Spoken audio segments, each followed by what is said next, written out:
Hello students, this is Vijayalakshmi Bhatt welcomes you to the mathematics class of 9th standard. Today I will be taking up the topic Introduction to Euclid's Geometry.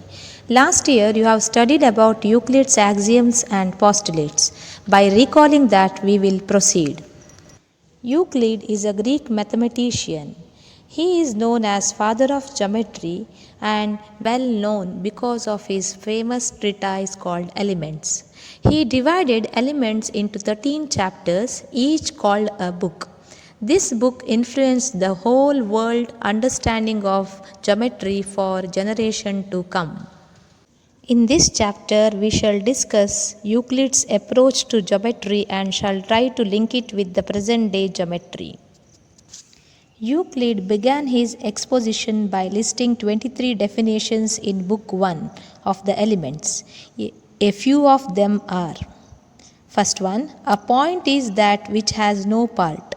Second, a line is breadthless length. Third, the ends of a line are points. Fourth, a straight line is a line which lies evenly with the points on itself.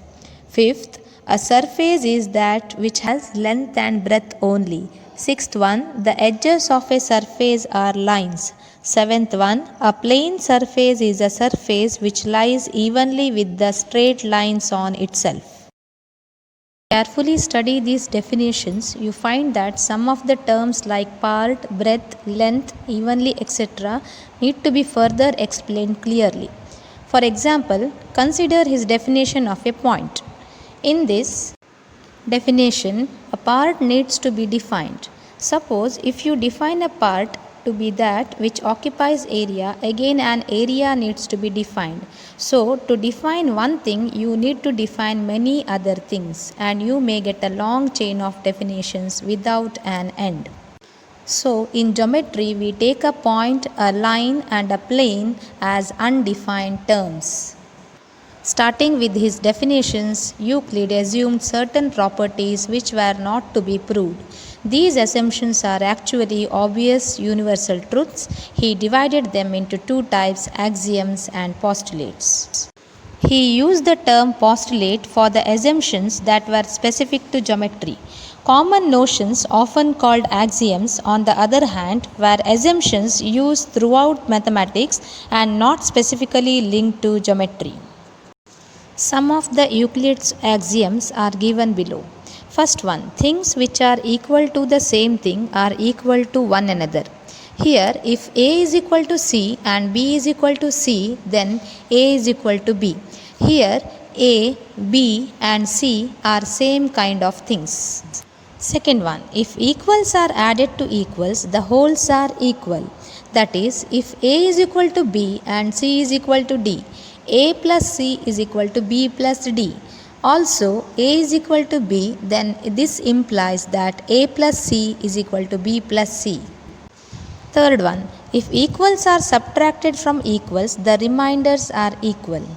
Fourth one, things which coincide with one another are equal to one another. Fifth one, the whole is greater than part. If A is greater than B, then there exists C, such that A is equal to B plus C. Here B is a part of A and therefore A is greater than B. Sixth one, things which are double of the same things are equal to one another. And the last one, things which are halves of the same things are equal to one another. Euclid's 5 postulates. They are: Postulate 1. A straight line may be drawn from any one point to any other point. Note that this postulate tells us that at least one straight line passes through two distinct points, but it does not say that there cannot be more than one such line. However, in this work, Euclid has frequently assumed without mentioning that there is a unique line joining two distinct points. We state this result in the form of an axiom as follows: given two distinct points, there is a unique line that passes through them. Here you can see how many lines passing through P also passing through Q? Only one, that is the line PQ. How many lines passing through Q also pass through P? Only one, that is the line PQ. Thus, the statement above is self-evident and so it is taken as an axiom. Postulate 2. A terminated line can be produced indefinitely. Note that what we call a line segment nowadays is what Euclid called a terminated line. So, according to the present day terms, the second postulate says that a line segment can be extended on either side to form a line. A circle can be drawn with any center and any radius. Here you can see different circles with different radii. Postulate 4. All right angles are equal to one another. Here right angle BCD is equal to right angle ACD. Similarly, right angle ECH equal to FCH. Postulate 5. It's very important. If a straight line falling on two straight lines makes the interior angles on the same side of it taken together less than two right angles, then the two straight lines, if produced indefinitely, meet on that side on which the sum of angles is less than two right angles. Now look at this picture. In this, the line PQ falls on lines AB and CD such that the sum of interior angles 1 and 2 is less than 180 on the left side of PQ. Therefore, the lines AB and CD will eventually intersect on the left side of PQ. So, we have finished here all the 5 postulates. After Euclid stated his postulates and axioms, he used them to prove other results. Then using these results, he proved some more results by applying deductive reasoning. These are called theorems. Euclid deduced 465 propositions in a logical chain using his axioms, postulates, definitions, and theorems. Equivalent versions of Euclid's fifth postulate. There are several equivalent versions of this postulate. One of them is Playfair's axiom, given by a Scottish mathematician, John Playfair, in 1729, as stated below. For every line L and for every point P not lying on L, there exists a unique line M passing through P and parallel to L.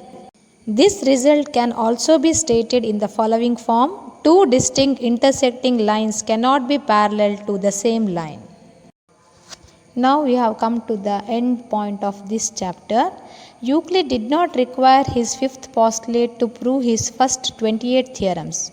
Many mathematicians, including him, were convinced that the fifth postulate is actually a theorem that can be proved using just the first 4 postulates and other axioms.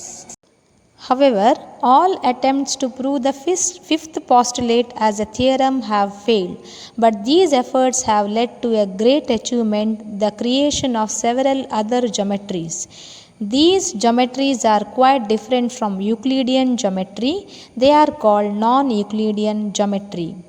Now, we are living in non-Euclidean geometry, that is spherical geometry.